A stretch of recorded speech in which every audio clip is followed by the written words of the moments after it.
In recent days, conversations across social media and news outlets have been dominated by talk of war, Israel, Iran, Yemen, Lebanon. People take sides, some supporting Israel, others standing with Iran, but in the heat of their debates, one thing becomes painfully clear. While they argue, people are dying. As we sit comfortably behind our screens, typing away, the reality on the ground is different. People are suffering, losing their lives, and facing untold hardships. And it makes me wonder, do we truly feel the weight of these deaths, or have we become so desensitized that numbers of casualties no longer touch our hearts like they once did? Has tragedy, once capable of melting hearts and bringing about true sorrow, become just another story we scroll past? We live in a time where even death seems to have different levels of importance. There are those countries, the special ones, that are given widespread attention whenever tragedy strikes. As we witness these events unfold, it's crucial to ask ourselves, how can we, as global citizens, respond with compassion beyond borders? The world reacts with an outpouring of emotion, articles flood the internet, and hashtags trend. These countries, often highly developed or geopolitically significant, seem to carry more weight in the global consciousness. Then there are those middle-tier countries. People talk about them when something happens, but not with the same intensity. And finally, there are the forgotten countries, the places where tragedies unfold, but the world's eyes are turned elsewhere. For them, the death toll climbs silently, barely noticed. These countries rarely make it into the headlines, and when they do, it's often brief, a passing mention before attention shifts back to the important regions. Yemen, for example, has endured years of unimaginable suffering, but it was only recently that people began paying more attention. Yet for years, their cries for help seemed to fall on deaf ears. It's a sad reality, this hierarchy of death. We've lost sight of the fact that pain, suffering, and loss are universal. Whether someone dies in a war-torn village in Yemen or in a high-profile conflict elsewhere, the grief felt by their loved ones is the same. The human experience of loss does not change based on geography or political significance. What's even more troubling is how many of us engage with these stories. For many, it's like watching a movie or reading a novel. We write about the tragedies, sometimes with genuine concern, but other times simply to. We've become desensitized to others' pain, treating real-life tragedy as entertainment. This detachment allows us to scroll past heartbreaking stories without a second thought. Instead of engaging with compassion, we often dissect the narrative like it's fiction. It's crucial to remember that every statistic represents a life, a family shattered, and a story untold. The next time you hear about loss, take a moment to reflect on what it truly means for those left behind.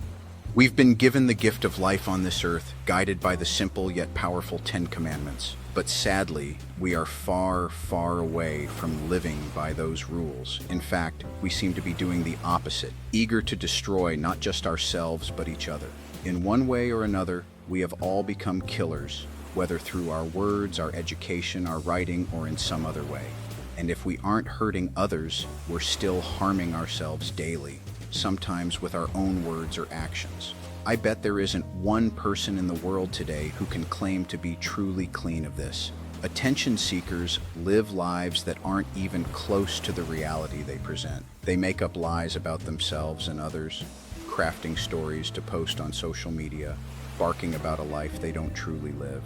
And while they fool themselves and their audience, the damage they cause is real. Somewhere, someone might see these lies, and it may trigger jealousy, self-doubt, or even despair in another person, sometimes leading them down a dark path that might end in tragedy. But what these attention seekers don't realize is that their lies also create enemies. Maybe it will be a thief waiting in the shadows, or maybe the web of deceit will come back to haunt them in an unexpected way. This is just one example of how we hurt each other without even thinking, violating one of the most fundamental commandments. Thou shalt not kill. Yet here we are, bending the rules, trying to rewrite them to fit our selfish desires. It's a sad truth.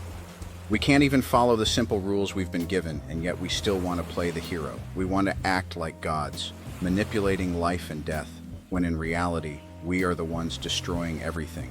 And perhaps the most troubling truth is this: knowledge, in the wrong hands, can become a killer. We claim to be more advanced than those who came before us, but is that really true? Our grandparents lived in simpler times, with fewer resources and less education, but they lived fuller lives.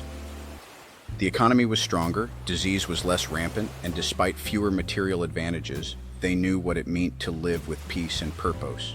Yet today, in our so-called modern world, we are surrounded by sickness, hate, and problems we've created for ourselves. We like to call those who lived before us illiterate, but who is truly illiterate? The ones who lived their lives in peace, or us, the educated, who are destroying each other. Sometimes I thank God that time is flying now, that days pass like minutes and months disappear in the blink of an eye. Because in this terrible time, when humanity is racing to destroy itself, it's almost a blessing that the time is short. Can you imagine if time moved slowly, like in the old days? How many more people would die? We are in a race with time itself. Time is speeding, but we are speeding even faster toward our own destruction. As the sun sets, casting golden hues over the village, we are reminded of the simple joys that once defined existence. In stark contrast, the ticking clock in our fast-paced lives serves as a reminder that we're losing touch with what truly matters. What is the cost of progress if it's built on chaos and disconnection? We need to reflect on our priorities and seek a balance between advancement and humanity. Can we turn back the clock and reclaim the values that made us truly rich? Or are we forever trapped in this cycle of destruction, racing against time? Conclusion. Peace, love, and the realization of our dreams won't come from our writing or our talking. It won't come from hashtags or trending topics. These things will come from above, from a force far greater than ourselves, if we only take the time to ask. So why are we so determined to be the heroes when the true source of peace and healing is already there, waiting for us to turn our hearts toward it? This is a reminder that true strength lies not in our efforts alone, but in our openness to receive guidance from a higher source. When we let go of our need to control, we allow peace to flow into our lives.